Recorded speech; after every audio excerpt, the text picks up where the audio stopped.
Tá bom, hoje então a gente vai conversar um pouquinho sobre o incrível Os Irmãos Karamazov, de Fyodor Dostoiévski. Esse livro aqui então estava no meu desafio dos 12 livros para 2016, era o livro de setembro, e eu consegui concluir a leitura. Eu achei que não fosse dar tempo num dado momento, mas deu, então é isso. Hoje a gente vai conversar então sobre essa coisa sensacional. Mas gente, devo confessar logo de início que ele não superou Crime e Castigo para mim, tá? Eu ainda acho que Crime e Castigo é a obra-prima do Dostoiévski, apesar de ter amado este livro aqui, minha gente. Eu me diverti muito com a leitura dele, porque eu também preciso logo de início explicar uma coisa pra vocês a meu respeito. Toda vez que eu vejo o pessoal falando sobre romance russo, eu vejo que as pessoas dão um peso tremendo pra essas novelas e pra esses autores e tratam com tanta seriedade e tudo mais. E, gente, tudo bem, é maravilhoso, etc. Mas tem muita coisa engraçada nesses livros. Eu não sou grande conhecedora da literatura russa, mas recentemente eu li o Guerra e Paz, eu rolei de rir em algumas passagens do Guerra e Paz. Em Crime e Castigo, Dostoiévski tem umas tiradas geniais, e aqui também. Gente, são 2 volumes, tá? Nessa edição aqui da editora 34 vem uma caixinha que eu esqueci de pegar, só um minuto. Então é isso, vem os 2 na caixinha. Existe uma outra edição da mesma editora que é única, né? Você tem os 2 livros, né, em um tomo só, então fica a seu critério na hora de adquirir. E sim, eu recomendo a edição da editora 34, mesmo porque essa aqui foi a primeira tradução do russo, né, direto do russo, pelo Paulo Bezerra. No final aqui do 2º tomo tem um pós-fácil bem bacana escrito pelo próprio tradutor. O Paulo Bezerra já traduziu trocentos outros livros do russo para o português e assim, é uma edição bem confiável mesmo. Tem um ou outro errinho aqui de revisão, mas gente, sinceramente eu não fiquei me apegando muito a isso não. Mas tá, vamos então ao plot, do que se trata Os Irmãos Karamazov. Como o próprio título diz, a gente vai acompanhar aqui nesse livro a história desses 3 irmãos, que na verdade são 4, filhos deste mesmo pai, de casamentos diferentes e de oportunidades diferentes, digamos assim. E esse pai é a criatura mais xixelenta da literatura. É sem dúvida um dos piores pais que você já leu na sua vida. O Fyodor Karamazov, que é então o pai desses meninos, ele já tem um certo nome, uma certa situação financeira ok, mas ele vai enriquecendo à medida em que ele vai se casando, e aí por meio dos dotes, né, ele vai aumentando sua fortuna. Então, ele aplica o dinheiro dele em bares, então ele tem uma cadeia de bares ali pela cidade, que agora eu já nem me lembro se é Moscou ou São Petersburgo, eu sempre confundo as 2 cidades, gente, na literatura. Porque isso é uma das características do Dostoiévski, ele não marca muito bem onde é que a ação está acontecendo. Mas tá, então ele é dono desses botecos e além disso ele é um bom vivant. Além de ser um bom vivant, ele é um safado salafrário, tá? Ele só quer saber das boas coisas da vida, ou seja, dinheiro, mulheres, bebida. Ele se casa, como eu já falei pra vocês, simplesmente pelo dote, porque ele não ama aquelas mulheres e ele, num dado momento aqui, vai inclusive esquecer que teve um filho, que é o primeiro filhinho, né, o Dmitri. Assim que a mãe morre, essa criança fica vivendo ali naquela casa e um belo dia chega um senhorzinho ali da família querendo adotá-lo. Era um parente da mãe falecida e vai lá dizer, olha, eu gostaria de criar aí o seu filho. Então ele fica, filho? Que filho? Como assim? Então é isso, no 2º casamento ele tem 2 filhos, o Ivan e o Alyosha. A mãe morre, essas crianças ficam ao Deus dará. Então assim, num primeiro momento essas crianças são criadas pelo criado da casa do Sr. Karamazov, mas sempre aparece algum parente dessas mães falecidas aí pra tomar conta dessas crianças. Além desses 3, lembra que eu falei que ainda existia uma 4ª criatura? Pois é. Aparentemente, Fyodor Karamazov passa uma noite, digamos assim, com a mendiga louca da cidade. Então ela é engravida e ninguém tem muita certeza de que ele seja o pai, veja bem. Mas no dia em que ela está para dar à luz, ela pula o muro da casa dos Karamazov, se enfia ali num banheiro, dá à luz à criança e morre. E esse 4º e último filho, então, é criado pelo Grigori também. Ele acaba ficando ali na casa como cozinheiro. Em nenhum momento o Sr. Karamazov vai reconhecê-lo como filho. Ele tá lá como empregado mesmo. Então vamos às personalidades dessas 4 criaturas que vão crescer aí ao Deus dará, porque o pai mesmo nunca vai dar um centavo pra eles. Se não fosse a bondade desses outros parentes, vai saber o que teria acontecido com esses meninos. Mas tá, então o Dmitri, que é o primogênito, vai seguir uma carreira militar. Ele é bem parecido com o pai, no sentido que ele também é um bom vivant, ele também vai gastar dinheiro dele com jogos, bebida, aquela coisa toda. Mas ele se acha um intelectual. Ele se tem em alta conta, digamos assim. E ele tem momentos de bondade no decorrer da história, coisa que o pai dele não tem de jeito nenhum.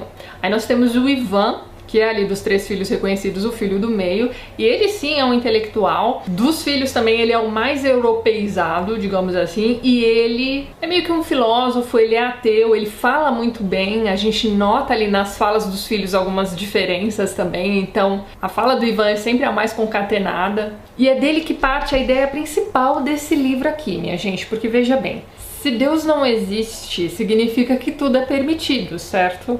Ele inclusive vai dizer que é o seguinte, já que Deus não existe, muito dificilmente o homem optaria pelo bem ao invés do mal. E se tudo é permitido, fica tudo a critério do homem, certo? Muito bem.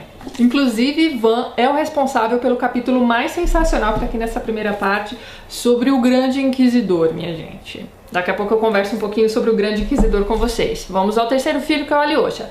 O Alyosha já é, assim, uma criatura dócil, ele é o grande reconciliador e ele vive a vida dele, no início do livro, aliás, num mosteiro. E no início do livro ele deixa bem claro que a intenção dele é ficar ali no mosteiro para sempre, só que o mestre dele, quando está para morrer, diz para ele que ali não é o lugar dele, né? Que o certo é ele sair pelo mundo, né? Espalhando este amor pelo próximo, enfim.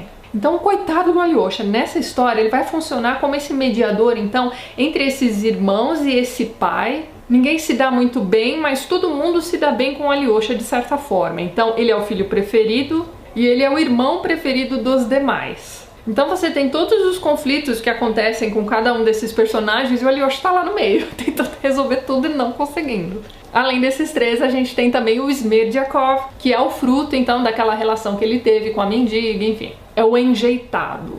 E ele é bem ressentido com relação aos irmãos dele. Ele fica observando a vida boa que eles levam e ele tá ali cuidando ali da cozinha, sei lá o que mais que ele faz ali na casa também. Então ele só observa, ele só fala quando os outros falam com ele, enfim. Ele é meio que um personagem que fica ali nas sombras da história e só vem à luz quando, né, o bicho tá pegando mesmo. Pois muito bem, o que acontece? Um belo dia eles resolvem fazer uma reunião de família, porque principalmente o Dmitri quer o dinheiro que é direito deles, né? Então esse dinheiro do dote das mães, que acabou ficando com esse pai, ele quer esse dinheiro pra ele, enfim, eles têm direito. Só que o pai diz, olha só, vocês não vão ganhar um centavo de mim enquanto eu estiver vivo, e tenho dito. Então o Dmitri se revolta contra o pai e diz pra quem quiser ouvir que um dia ele vai acabar matando o velho. Fica aquele climão na família e aí você tem aquela ideia principal ali do livro, que eu já falei pra vocês, que vem do Ivan, que é aquela coisa do tudo é permitido, se Deus não existe. Então, o que vai acontecer um belo dia? O pai vai ser assassinado. E como o Dmitri tinha dito pra quem quisesse ouvir que um dia ele mataria o pai, ele vai ser preso, vai a julgamento e enfim, minha gente. A partir desse momento da prisão do Dmitri, né, que vai acontecer aqui mais ou menos no começo desse segundo volume, que é o mais gordinho, o livro fica tenso de um jeito que você não vai conseguir largar. Porque assim, apesar de Dmitri ter tanta raiva do pai a ponto de dizer que o mataria, ele vai dizer que não o matou. E a gente que tá acompanhando a história toda, a gente tem, assim, sei lá, 80% de certeza de que não foi ele, né? Porque a gente vinha acompanhando o Dmitri. O Dmitri, num dado momento aqui da história, se transforma no principal, né? No personagem principal. E a gente vai acompanhando tintim por tintim o que ele fez naquele dia. Então chega um momento em que esse livro vai virar aquele dramalhão do tipo Quem Matou o Pai Karamazov. E aí, minha gente, o livro vai se transformar num drama de tribunal espetacular. Até então ele era um drama familiar, ele não vai deixar de ser um drama familiar em nenhum momento, mas esse momento tribunal do livro é espetacular. Só que assim, eu não vou dar spoiler, fiquem tranquilos, o livro termina um pouco depois da solução do crime, quer dizer, os leitores, né, a gente vai ficar sabendo quem matou o pai Karamazov, e depois disso o livro ainda tem aí cerca de 200 páginas, então eu tive a impressão, ao ler esse livro, de que aconteceu aqui com os irmãos Karamazov, mais ou menos o que aconteceu com Twin Peaks, depois que a gente descobre quem matou a Laura Palmer, que ainda tem, sei lá, uns 12 episódios. Então durante todo o epílogo do livro a gente fica esperando que alguma coisa vá acontecer, e eu não sei vocês, mas as últimas páginas pra mim foram altamente insatisfatórias, gente. Tem um dos críticos aqui dos textos de apoio que eu li, se eu não me engano foi o Harold Bloom, que vai dizer que o final dos irmãos Karamazov parece uma reunião de escoteiros. Então pra você que já leu o livro, ou se você ainda vai ler o livro, quando chegar lá no finalzinho vocês vão lembrar de mim, porque eu fiquei com essa impressão também. Depois que eu li, né, o Harold Bloom, falei, nossa cara, é isso mesmo. Fico faltando conversar com vocês sobre o Grande Inquisidor. O que acontece? O Grande Inquisidor é um poema escrito pelo Ivan, esse irmão do meio, e num dado momento aqui no primeiro tomo ainda, ele vai ter uma conversa com a Alyosha, que é o irmão mais novo. Eles estão num bar, se eu não me engano, e aí o Ivan vai contar pra ele esse poema. Então a gente não vai ler essa história no formato de poema. Então veja bem, a história do Grande Inquisidor é o seguinte, eu vou dar só o início dela, porque assim, gente, existem, sei lá, conversas infinitas sobre o Grande Inquisidor e depois eu vou sugerir um vídeo pra vocês aqui no YouTube que é bem bacana. Esse poema do Ivan vai contar então a história do ressurgimento de Jesus, naquele momento em que ainda está rolando a Inquisição. Então Jesus chega para libertar as pessoas, aquela coisa toda, e você tem o Inquisidor, que todo mundo tem como vilão, ora bolas, ele é o Grande Inquisidor. O que o Grande Inquisidor faz quando Jesus volta? Prende Jesus. E aí ele vai ter uma conversa séria de homem para homem ali com Jesus. E o restante da história vai acontecer então nesse diálogo mesmo, entre o Grande Inquisidor e Jesus Cristo. É um diálogo espetacular. E assim, enquanto o Ivan está contando essa história para Alyosha, ele vai tirando umas dúvidas, vai fazendo uns comentários ali no meio. E assim, não é que é uma leitura difícil esse capítulo do Grande Inquisidor. Por já saber que esse capítulo tem um grande peso e etc., eu li 2 vezes. E é um momento do livro que é aberto à discussão, entendeu? Então assim, existem teses de doutorado sobre o Grande Inquisidor e etc.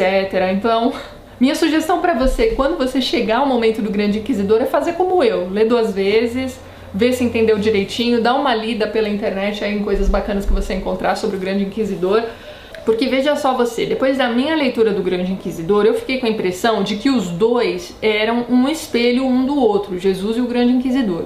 Um seria o duplo do outro, porque a gente tem essa questão dos espelhos e do duplo aqui rolando no livro todo também. Tem um momento, inclusive, aqui no livro, em que Ivan, num delírio dele, vai ter toda uma conversa com o demônio. E aí vocês se lembram do Dr. Fausto, do Thomas Mann? Pois é, eu me lembrei bastante disso naquele momento. E eu me lembrei também que na Gênese do Dr. Fausto, um dos livros que o Thomas Mann releu durante a escrita do Dr. Fausto foi Os Irmãos Karamazov. E toda essa discussão de Ivan com o demônio, gente, é espetacular. E acontece o maior cliffhanger de todos, dos últimos tempos, das minhas leituras pelo menos, exatamente após a discussão de Ivan com o demônio. Que livro espetacular! Mas então, ainda sobre o Grande Inquisidor, eu vou deixar lá embaixo na descrição do vídeo o link para um vídeo de um canal chamado Thug Notes, que se vocês não conhecem, vocês precisam conhecer aquilo que é maravilhoso, gente. Mas enfim, no Thug Notes você tem um vídeo sobre os Irmãos Karamazov e depois um vídeo separado somente sobre o Grande Inquisidor, em que o apresentador do canal vai fazer uma relação entre o Grande Inquisidor e o Coringa do filme do Batman. É sensacional, vejam aquilo. Então é isso, minha gente, mais um livro imperdível de Dostoiévski. Esse aqui foi o último livro escrito por ele. A gente sabe pelos diários, enfim, relatos dos familiares que ficaram, etc., que ele tinha vontade de escrever uma continuação, mas ele morreu, então, enquanto ele estava ainda elaborando esse segundo livro. Mas não tem problema, porque esse aqui é maravilhoso, gente. Pois muito bem, agora então vou mostrar para vocês os textos de apoio que eu usei para a leitura, então, de Irmãos Karamazov. O primeiro deles, esse aqui eu li inteiro, porque ele vai tratar da obra do Dostoiévski como um todo, apesar de ter vários spoilers aqui de outros livros e novelas, etc., que ele escreveu. Então eu fui pulando. Quando eu percebi que ele ia falar de um livro que eu ainda não tinha lido, eu fui pulando essas partes. Mas esse aqui então é o Problemas da Poética de Dostoiévski, do Bakhtin. Você aí que fez letras, dá um high five aqui. Bakhtin é nosso velho conhecido das aulas de linguística, não é mesmo? Dialogismo, aquela coisa toda. Pois então, Bakhtin vai fazer então uma análise aprofundada de todos os livros de Dostoiévski, fazendo uma grande análise então dos diálogos contidos nesses livros, e ele vai dizer então que os livros do Dostoiévski são livros polifônicos. Ou seja, você tem diversas vozes aí de diversos personagens que vão contribuir pro todo, né, da obra. Enfim, gente, livrão. E fica a dica aí pra vocês, então, que estão estudando Dostoiévski aí pra alguma monografia, alguma coisa do tipo, esse livro aqui é essencial, tá? Outro texto que eu li, que já não é bem sobre os Irmãos Karamazov, eu achei que fosse tratar dos Irmãos Karamazov, mas ele passa, assim, apenas uma pincelada no livro e vai falar sobre o parricídio. Esse texto aqui que está nessa coleção do Freud. Não, minha gente, essa coleção não é minha, é do Beto, pra deixar isso bem claro. Mas nesse volume aqui, cujo título, se eu não me engano, é O Mal-Estar da Civilização, de 1930, tem um texto chamado Dostoiévski e o Parricídio. E aí que nesse texto, o Freud vai dar, assim, uma pincelada na biografia de Dostoiévski, vai dizer que ele, de certa forma, se sentia culpado, então, pela morte do pai, que a questão do parricídio dentro dos irmãos Karamazov veio então para que Dostoiévski pudesse dar vazão a essa culpa que ele carregou consigo até o fim da vida. E ele vai entrar assim na coisa mais técnica do parricídio mesmo, minha gente. Então fica a dica para quem tem interesse nessa análise mais psicoanalítica dos irmãos Karamazov e do autor mesmo. E nesse livro aqui que eu já tinha indicado para vocês no vídeo de Fausto do Goethe, né, O Labirinto da Aprendizagem, do Marcos Vinícius Massari, ele vai falar sobre o Pacto Fáustico e vai fazer... É um livro de literatura comparada, lembra? Já comentei isso com vocês. Ele vai então citar diversas obras da literatura que tem ali um pacto fáustico. Dentre elas ele vai citar Grande Sertão Veredas, vai falar do Doutor Fausto e vai falar também dos irmãos Karamazov. Dentro dos irmãos Karamazov não existe um pacto fáustico per se, mas existe a figura do diabo, né? Num dado momento ele vai aparecer e vai conversar com o Ivan, como eu tinha falado pra vocês. Então, esse textinho aqui também vai falar sobre isso. Nesse livrinho aqui do Thomas Mann, O Escritor e Sua Missão, a gente vai ter também um texto analisando vários livros do Dostoiévski. O texto se chama Dostoiévski com Moderação. E esse texto aqui, na verdade, apareceu como o prefácio de uma edição, então, de várias novelas dele encadernado em um único tomo. E Thomas Mann foi convidado então para escrever esse prefácio. Aqui ele vai falar um pouquinho da vida do autor e vai fazer comentários então sobre diversas obras, vai falar um pouquinho sobre Irmãos Karamazov. Ele vai dizer o seguinte: me parece ter passado despercebido que também a ideia do eterno retorno pode ser encontrada em Dostoiévski nos Irmãos Karamazov, na conversa de Ivan com o diabo. Sim, sempre pensas na nossa terra atual, diz o diabo, mas a nossa terra atual se repetiu talvez trilhões de vezes. Bem, agora se tornou velha, gelou, partiu-se em 2 pedaços, dissolveu-se em seus elementos, a água voltou a aparecer por cima do sólido, novamente o cometa, novamente o sol, novamente do sol à terra. Essa evolução se repete infinitamente e tudo da mesma maneira, até o menor aspecto. Que tédio mais obsceno. Isso é uma das coisas que o diabo conversa ali com o Ivan. Nesse texto aqui também ele vai comparar a obra do Dostoiévski com a obra do Nietzsche. Então é um textinho bem interessante aqui para quem está estudando Dostoiévski. Nesse livro do Jorge Lukács, também Ensaio sobre Literatura, também temos um texto bacana sobre Dostoiévski. E esse texto aqui também é de literatura comparada, então ele vai comparar a obra do Dostoiévski com a obra do Turgenev e do Tolstói. Como eu nunca li nada de Turgenev, então pra mim essa parte não fez muito sentido. Vai falar de Balzac também, diversos outros autores que têm obras que conversam com a de Dostoiévski. Ele vai dizer o seguinte, ó: Dostoiévski é um escritor de grandeza mundial porque soube levantar, numa forma poeticamente decisiva, os problemas de uma época crítica para sua pátria, aliás, para todo o mundo. Ele criou personagens em cujos destinos, em cujas vidas íntimas, em cujas relações e conflitos recíprocos, no choque e na atração entre homens e ideias, os grandes problemas da época revelam-se em toda a sua profundidade de uma maneira mais rápida, mais vertiginosa e mais geral do que acontece na mediocridade da vida cotidiana. Então é isso, muito bem. Texto bem interessante, longo, assim, bem detalhado sobre Dostoiévski, fazendo comparação com esses demais autores. Aí o que mais? Temos Karpó também, e Karpó morre de amores por Dostoiévski, tá? Só avisando. Sobre essa coisa de comparar a obra do autor com o Tolstói e com o Turgenev, ele vai dizer o seguinte, ó: Dostoiévski apareceu aos europeus ao lado de Turgenev e Tolstói, e nada mais natural do que a confusão entre eles. As traduções medíocres e pouco exatas não permitiram descobrir a imensa diferença dos estilos. Interessante isso, hein? Também se ignoravam as diferenças da condição social. Turgenev e Tolstói eram grandes senhores rurais. Dostoiévski, um intelectual pequeno burguês, homem da cidade. Então você tá vendo a importância que tem a gente ler essas obras traduzidas direto do russo, né? Ele vai dizer também: a sua obra inteira é um protesto apaixonado contra o determinismo que lhe parecia o fundamento do materialismo ateu. Dostoiévski, porém, é espiritualista, proclamando a liberdade da alma humana, seja para o bem, seja para o mal. E essa liberdade parecia-lhe inextricavelmente ligada ao Evangelho e à fé na divindade de Jesus Cristo. Qualquer outra liberdade degeneraria fatalmente em nova tirania. Fosse a tirania econômica dos liberais, fosse a tirania política dos socialistas. É isso, tem muita gente que acha, né, que a obra do Dostoiévski é uma obra de protesto. Tem de tudo por aí, né, gente? Então, esse textinho que eu acabei de ler está nesse 7º volume da História da Literatura Ocidental. O volume tem o título O Realismo, o Naturalismo e o Parnasianismo por Karpó. Ainda nesse outro livrinho do Karpó, Ensaios Reunidos, 1º volume, nós vamos ter também um texto chamado Ensaios da Interpretação Dostoiévskiana. Então esse é um texto breve. Ele começa esse texto já dizendo o seguinte, ó: existem poucos escritores cuja obra tenha sido tão tenazmente mal compreendida como a de Dostoiévski.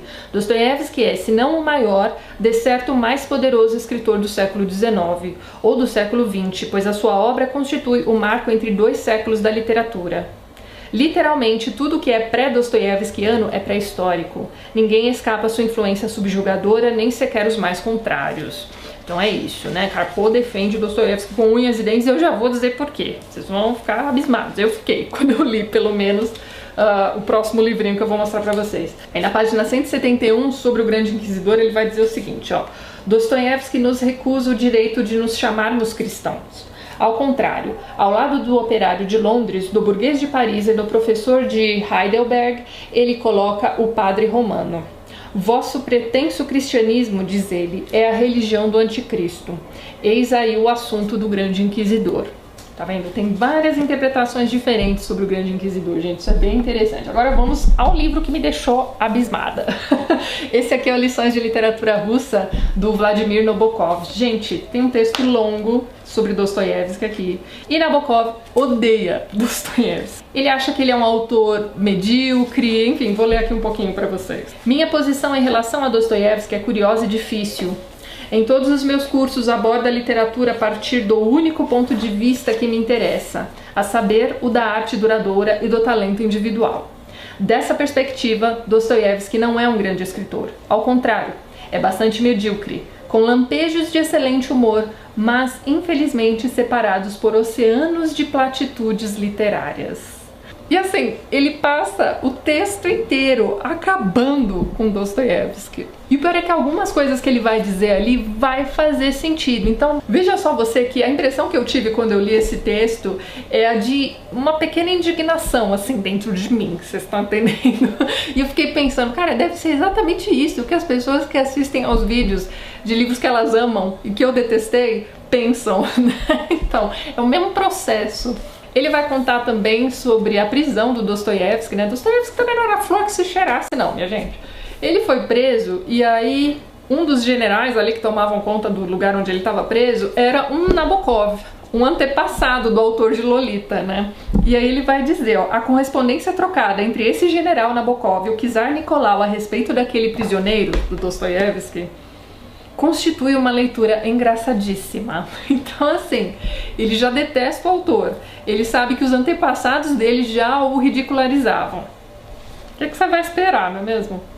Olha o que ele vai falar sobre os irmãos Karamazov. Há algo ainda mais notável sobre Dostoiévski. Ele parecia ter sido escolhido pelo destino para ser o maior dramaturgo russo, porém tomou o rumo errado e escreveu romances.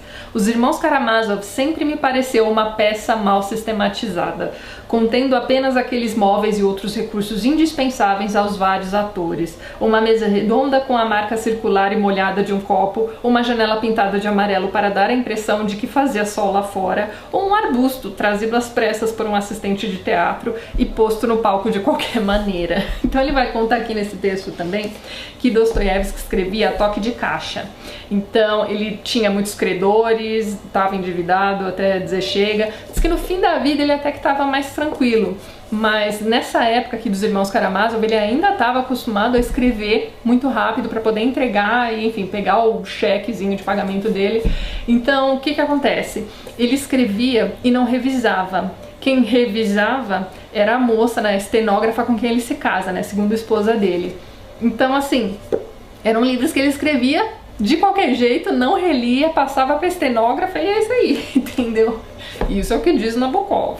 Eu já faço uma outra leitura disso, né? Eu fico pensando assim, poxa, o cara escrevia desse jeito tão desleixado e escreveu os Irmãos Karamazov, né, minha gente? Vai a gente tentar escrever um livro aí de qualquer jeito pra ver o que que sai. Sai os livros do youtuber aí, né? Enfim. Aí ele vai passar aqui algumas páginas falando sobre os demônios, sobre o idiota, o crime e castigo, que são as obras consideradas, assim, o cânone, né, do Dostoiévski. Sobre os Irmãos Karamazov ele vai dizer o seguinte, mais especificamente, né? Os Irmãos Karamazov é o exemplo mais perfeito da técnica de história policial, tal como empregada constantemente por Dostoiévski em seus outros romances. É um longo romance, mais de 1000 páginas, e um romance curioso. São muitas as coisas curiosas, até mesmo o título dos capítulos é curioso. E aí ele vai passar um sarrafo, ele vai ficar dizendo, ridicularizando os títulos, né, dos capítulos. Por exemplo, sobre os primeiros capítulos ele vai dizer, ó: mencionei como seus títulos são incomuns e intrigantes a ponto de que alguém que não conhecesse o romance poderia facilmente imaginar que o livro era o libreto de alguma comédia ligeira. Capítulo 3. Confissões de um coração ardente expressos em versos. Capítulo 4. Confissões de um coração ardente expressos em anedotas. Capítulo 5. Confissões de um coração ardente de cabeça para baixo. E assim vai. Ele acaba com o livro. Quando você acha que ele vai começar a fazer um elogio, dali a pouco ele já... Olha só, o livro é uma típica história de detetive, um exuberante romance de mistério, em câmera lenta. Ai, gente, enfim, é interessante, né, você ler um outro ponto de vista sobre um autor que você gosta tanto, né? Cara, eu recomendo esse livro aqui com força, pra você aí que tá lendo Dostoiévski, pega esse livro do Nabokov, por favor, e leia o texto dele. Depois vocês me dizem o que vocês acharam. E por fim a gente tem o Harold Bloom. O Harold Bloom, assim, ele é o meio termo. Ele nem ama tanto Dostoiévski quanto o Karpov e nem odeia tanto quanto o Nabokov. Sobre a questão de Freud ter estudado Dostoiévski, ele vai dizer o seguinte, ó: é bastante questionável o fato de Sigmund Freud ter conferido a Irmãos Karamazov o primeiro lugar entre os romances de todos os tempos, declarando ser a referida obra próxima a Shakespeare em grandeza estética. Aí ele vai dizer, ó: a avaliação é exagerada, mas o livro, de certo, é o mais incisivo escrito por Dostoiévski, sendo, portanto, o trabalho onde o gênio do autor deve ser pesquisado. E é isso, entre as análises do Lukács, do Karpov e do Nabokov, essa aqui é a mais sóbria, entendeu? Eu acho que eu concordo mais, depois de ter lido tudo isso, eu concordo mais com o Harold Bloom do que com os demais. Ele vai dizer, ó: as principais figuras femininas, nem falei das mulheres, né, no livro. Como de costume, são todas histéricas, malucas, enfim. Mulheres na obra de Dostoiévski, minha gente. Então ele vai dizer, ó: as principais figuras femininas, Grushenka, Katerina Ivanovna, a meu ver, resumem-se à satisfação de fantasias masculinas, aí ó, e suas personalidades não convencem. Aí ele vai dizer, Tolstói sabia criar mulheres, Dostoiévski não sabia. É verdade, gente, isso aí vamos dar o bracinho a torcer, vai. Embora estudasse Shakespeare na esperança de descobrir o segredo. Sobre aquela questão do duplo, né, o Harold Bloom vai dizer que Dmitri e o pai seriam então o espelho um do outro, né? Ele vai dizer, o pai e filho, monstro fascinante e poeta sensível, compartilham da mesma natureza de vilão e herói. Eis o gênio de Dostoiévski com toda a sua força, quase shakespeariano em seu esplendor. Então é isso, minha gente. Ah, esse livro aqui é O Gênio, os 100 autores mais criativos da história da literatura, do Harold Bloom. Me contem aí nos comentários se vocês já leram Os Irmãos Karamazov, se vocês concordam com Nabokov, enfim. Eu ainda preciso reler o Crime e Castigo para aquela pesquisa, né, que eu fiz com vocês, dos 5 livros que vocês mais gostariam de ver aqui no canal. Crime e Castigo tá entre os 5. Eu não sei se eu vou conseguir ler ainda esse ano, mas provavelmente eu vou começá-lo. No mais tardar, no comecinho do ano que vem, a gente volta a conversar sobre Dostoiévski aqui no canal, certo?